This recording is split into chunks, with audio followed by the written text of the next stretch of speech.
আসসালামু আলাইকুম। আমরা বাঙালিরা বীরের জাতি। তথাকথিতভাবে সবাই বলেন যে বাঙালি বীরের জাতি, কিন্তু আমরা যুদ্ধ করে বাংলা ভাষা এনেছি, যুদ্ধ করে স্বাধীনতা ছিনিয়ে এনেছি। কিন্তু সড়কে প্রতিদিন ৬৪ জন করে অবাধ হত্যাকাণ্ডের শিকার। বছরে ২৫,০০০। স্বাধীনতা লাভ করেছে আজ ৫০ বছর। ৫০ বছরে গড়ে এ পর্যন্ত ১২,৫০,০০০ লোক সড়কে অবাধ হত্যাকাণ্ডের শিকার। মাত্র একটি উদাহরণ কি দিতে পারবে কেউ যে কোনো ঘাতকের সাজা হয়েছে?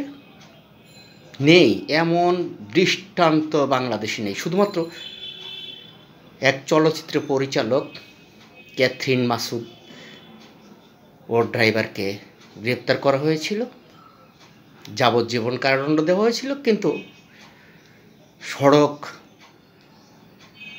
ধর্মঘট শুরু হয়। তারা বলে যে না, আমাদেরকে হত্যার লাইসেন্স দিতে হবে। পরবর্তীতে সরকারের নমনীয়তার কারণে হরতাল প্রত্যাহারও হয়।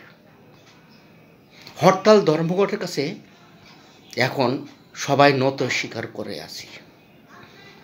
প্রতিদিনের খবরের কাগজগুলো খুলে দেখবেন, প্রতিটা সংবাদে লেখা আছে অমুক সড়কে ৫ জন নিহত, অমুক সড়কে ৩ জন, অমুক সড়কে ৬ জন, অমুক সড়কে ৩ জন। শেষ লাইন কি? ঘাতক চালককে গ্রেপ্তার করা যায়নি, কিংবা ঘাতক চালক পলাতক। তারপর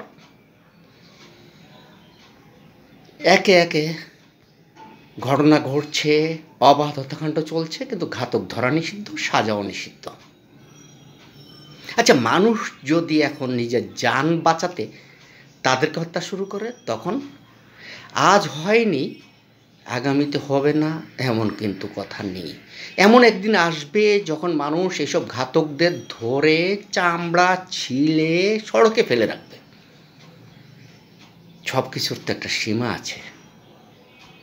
আর তথাকথিত কিছু আতেল সমাজ নিজেদেরকে দাবি করেন নিরাপদ সড়কের আন্দোলন করবেন বলে। মাঝে মধ্যে দেখা যায় লিপস্টিক এনে রাস্তায় রং লাগাচ্ছেন, ফেসবুকে পোস্ট দিচ্ছেন, লাইভ করছেন। আরে তাদের অবস্থা দেখে মনে হয় যেন তারা উল্টিয়ে ফেলেছেন। কক্সবাজারে একসাথে ৫ ভাই ট্রাক চাপায় মারা গেল। কোনো সংগঠন তীব্র নিন্দা জানিয়েছে? না। কেউ প্রতিবাদ করেছে? না। তো এইসব সংগঠন কি বছরের শেষে শুধুমাত্র কিছু মন গড়া পরিসংখ্যান দেওয়ার জন্যই?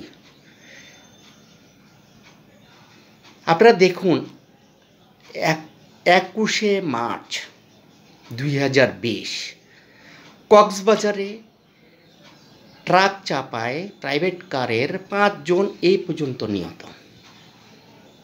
মানিকগঞ্জ ট্রাকটি স্কুলের ভিতরে ঢুকে পড়ে এবং শিক্ষক এবং শিক্ষার্থী নিহত হয়। তারপর চালক পলাতক, চালককে খুঁজে পাওয়া যায়নি। খুঁজতেছেন ওনারা, শালার পুত্রের বাচ্চারা তোরা কোথায় খুঁজছস? মেধাবী শিক্ষার্থী আদনান তাসিন হত্যাকাণ্ডের শিকার আজ থেকে ৩ বছর হলো। পুলিশ বারবার বলছে ঘাতককে খুঁজে পাওয়া যাচ্ছে না, অথচ ঘাতক বীর দর্পে মহাখালী বাস টার্মিনালে ওই গাড়িটি চালাচ্ছে যে গাড়ি দিয়ে সে আদনান তাসিনকে হত্যা করেছিল। পুলিশ এসআই বলল যে আমি তো গ্রেপ্তার করতে পারি, কিন্তু করলে চাকরিটা যাবে। সড়কের হত্যা কি বৈধ হত্যাকাণ্ড?